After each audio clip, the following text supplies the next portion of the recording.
سورہ ملک رات کو پڑھنا کیسا ہے؟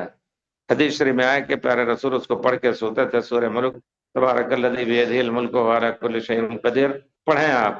اس سے پہلے پیارے رسول صلی اللہ علیہ وسلم جب بستر پہ آتے تھے، ہم لوگوں کو یہ تصور، جب بھی کوئی کام کرے پیارے رسول ایسے بیٹھ کر کے، ایسے ہاتھ اٹھا کر کے، کان اذا اوى الى فراشہ، جب اپنے بچھونے کے پر آتے تھے پیارے رسول تو دونوں ہاتھ اٹھا کر کے قل هو اللہ احد پھونکتے تھے پہلے، قل هو اللہ احد، قل اعوذ برب الفلق، قل اعوذ برب الناس، اور پورے جسم پر اس کو آگے کے تک پھیر لیتے تھے۔ آپ بیٹھیں بستر پہ اور قل هو اللہ، قل اعوذ برب الفلق، قل اعوذ برب الناس ہر ایک کو 3 مرتبہ پڑھ کے پھیریں بھی جسم پر۔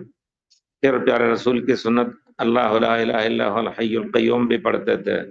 اس سے انشاءاللہ جن اور شیاطین اور دوسرے جانوروں سے بھی پناہ، موذی جانور، اعوذ بکلمات اللہ التامات من شر ما خلق۔ پھر اس کے بعد آمن الرسول بما انزل الیہ، آیت سورہ بقرہ کی آخری آیتیں۔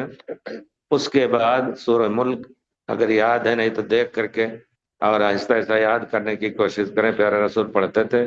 اور اگر ان کی فضیلت میں ہے کہ اگر اس رات انتقال ہو گیا تو انشاءاللہ جنت میں جائے گا۔